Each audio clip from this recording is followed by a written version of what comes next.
Miss হবে না আপনার পছন্দের টিভি শো। দেখুন জি5 অ্যাপে একদম ফ্রি। দিয়া দিদির সাথে যে জঘন্য কাজটা যে করেছে সেটা আর কেউ নাই, স্কাউন্ড্রেলটা এই অনিন্দ লাইরি।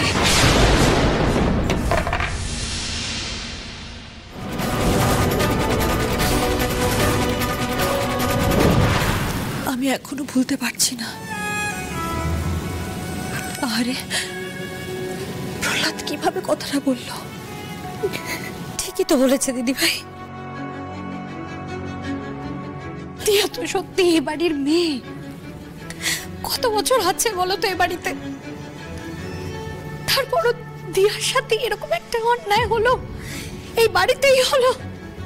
আমরা এতজন ছিলাম, কেউ দেখলাম না, কেউ খেয়াল করলাম না। বলতো কেন কেউ খেয়াল করবো বলতো? এটা তো আমাদের নিজেদের বাড়ি, তাই না? এই বাড়ির মধ্যে যে এরকম একটা ঘটনা ঘটতে পারে আমরা কেউ কোনোদিন কল্পনা করতে পেরেছিলাম?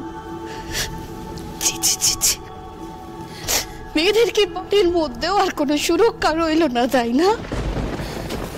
আচ্ছা ভালো যেটি দিয়ার সাথে যদি এরকম হয় তাহলে তো আমাদের সাথেও এরকম হতে পারে। বল চুপ চুপ না না না, এরকম কথা মুখেও এনো না। থামো থামো তোমরা। এরপরও থামতে বলবে তুমি, এরপরেও চুপ করে থাকতে বলবে ভালো যেটি, এরপরেও। ও মা, এরপর কি হবে মা? সব ঠিক হবে তো? আমি বলছি শোনো, আমাদের দিয়া ঠিক সুস্থ হয়ে বাড়ি ফিরে আসবে। আমার আদি নিজে চিকিৎসা করছে না, সারা পৃথিবীর সকলের ওপর থেকে যদি আমার বিশ্বাস উঠেও যায়, তবু আদির প্রতি আমার ভরসা কোনোদিন কম হবে না। আমি জানি তো আমার আদি দিয়াকে ঠিক বাড়ি ফিরিয়ে আনবে, সুস্থ করে বাড়ি ফিরিয়ে আনবে। আর কষ্টটা, এত বড় অপমান, ওর এই লাঞ্ছনা দিয়া সহ্য করতে পারবে তো? বলছি এক গ্লাস লেবু জলের জন্য আর কতবার বলতে হবে? কথাটা কি কারো কানে যাচ্ছে? সকালের চাটা কি পাবো না? মেয়েটার তো এখনো কোনো খবর এলো না। মেয়েটার একটা খবর পাই, তারপরে এইসব চা জলের ব্যবস্থা করলে হতো না? বেশি বাড়াবাড়ি করো না, চাটা নিয়ে এসে যাও। সত্যি বাবা, এটা কিন্তু খুব স্ট্রেঞ্জ একটা ব্যাপার যে এতক্ষণ হয়ে গেল একটা খবর পর্যন্ত এলো না।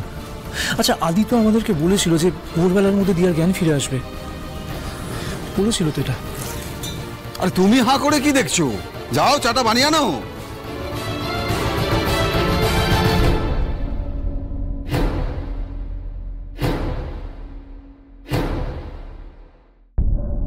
আদি যখন বলেছে জ্ঞান ফিরে আসবে, তার মানে এতক্ষণ তো জ্ঞান ফিরে আসার কথা।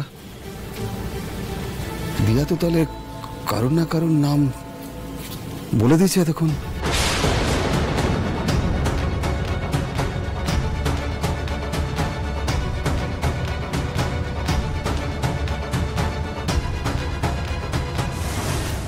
হ্যাঁ সে তো বলবেই বাবা। আমার তো মনে হয় যে এতক্ষণে হয়তো ও বলে দিয়েছে যে কে ওর উপরে অত্যাচারটা করেছিল। আরে বলে দিয়েছে মানে কি? বলে দিলেই হয়ে যায় নাকি? মানে কারোর নাম নিলেই হয়ে যায়? ও যার তার নাম নেবে, আমাদের বিশ্বাস করতে হবে সে করেছে এটা। এসব কি বলছিস তুই অনিন্দা? দিয়া যার তার নাম কেন নেবে? সেটা ও জানে, আমি কি করে জানবো? সেটা দিয়া জানে কেন নেবে। কিন্তু তার থেকেও বড় লজিক্যাল ব্যাপার হচ্ছে, কালকে এই বাড়িতে এমন কেউ ছিল না যার মুখে রং ছিল না। কারেক্ট? হ্যাঁ, তাহলে যদি রং থাকে সবার মুখে, তাহলে দিয়া চিনবে কি করে কে এই কাজটা করেছে?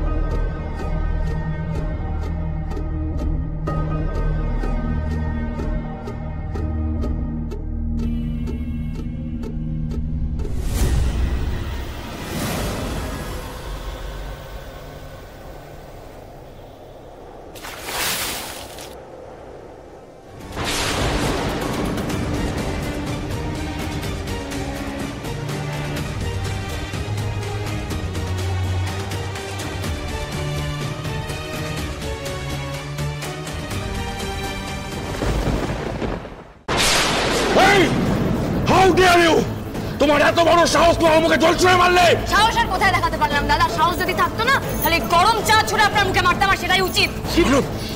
বাড়িতে এরকম একটা সিচুয়েশন, তার মধ্যে তুমি এসব কি করছো নাকি? আনন্দী কি করছো এটা? এত প্রশ্ন না আসতোই না যদি আপনারা নার্সিং হোমে গিয়ে একবার দিয়া দিদিকে দেখতেন। এখানে দাঁড়িয়ে দাঁড়িয়ে না প্রশ্ন করলে সব হয়ে যায় না। আনন্দী, আনন্দী তুই এসব কথা তুই এদিকে শোন, আমার কথাটা শোন একবার। আনন্দী আমাকে একটা কথা বল মা, দিয়া কেমন আছে এখন? ওর কি অবস্থা? আগের থেকে ভালো আছে তো? বলো না আনন্দী, আগের থেকে ভালো আছে? আরে বাবা, আদি তোর চিকিৎসা করছে, সব ভালো হবে। এই দাঁড়াও তো, আমাকে একটা কথা বলো তো, যে আমরা এই পরিস্থিতিটা হতে দিলাম কেন? এত বড় একটা অন্যায় আমরা সবাই সহ্য করতে পারবো তো? ভাতটা নিতে পারবো তো? আমরা কি জানতাম ওর সাথে এইসব হতে পারে? এক্স্যাক্টলি। আরে আমাদের তো ধারণাই ছিল যে এরকম কিছু হতে পারে। জানতে ইচ্ছা করছে না?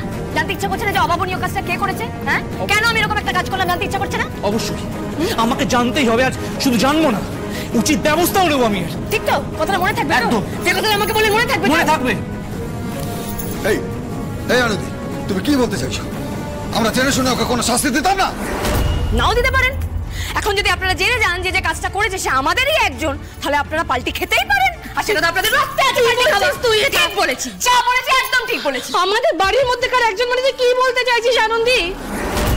আমি একদম হাওয়া ভালো বুঝছি না। দিয়া কি সব বলে দিল নাকি? এখানে আর থাকার কোনো মানেই নেই।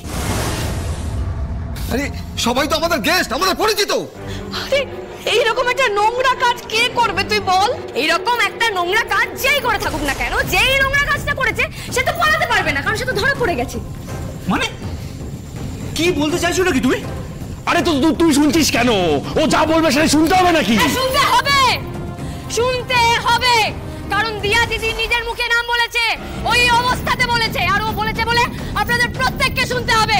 তবে হ্যাঁ, শোনার পর সহ্য করতে পারবেন কিনা সেটা নিয়ে আমার সন্দেহ আছে, কারণ যে করেছে সে এই বাড়িতেই দাঁড়িয়ে আছে। কি বলছো তুমি? বাড়িতে দাঁড়িয়ে আছে মানে? আরে এখানে তো বাইরের লোকজন আছে। না দাদা না, ফালতু কথা বলবেন না। বাইরের লোক থাকলেও না, যে করেছে সে বাড়ির ভেতরেরই লোক করেছে, আর সেই পাপের ছিটে আমাদের প্রত্যেকের গায়ে লেগেছে। তুই কি বলছিস কি আনন্দী? আমাদের মধ্যেকার একজন মানে? কে করেছে এই কাজটা? কে করেছে? হ্যাঁ, দিয়া দিদির সাথে এই যে জঘন্য কাজটা যে করেছে সেটা আর কেউ নাই, স্কাউন্ডারটা এই অনিন্দ লাহিড়ী।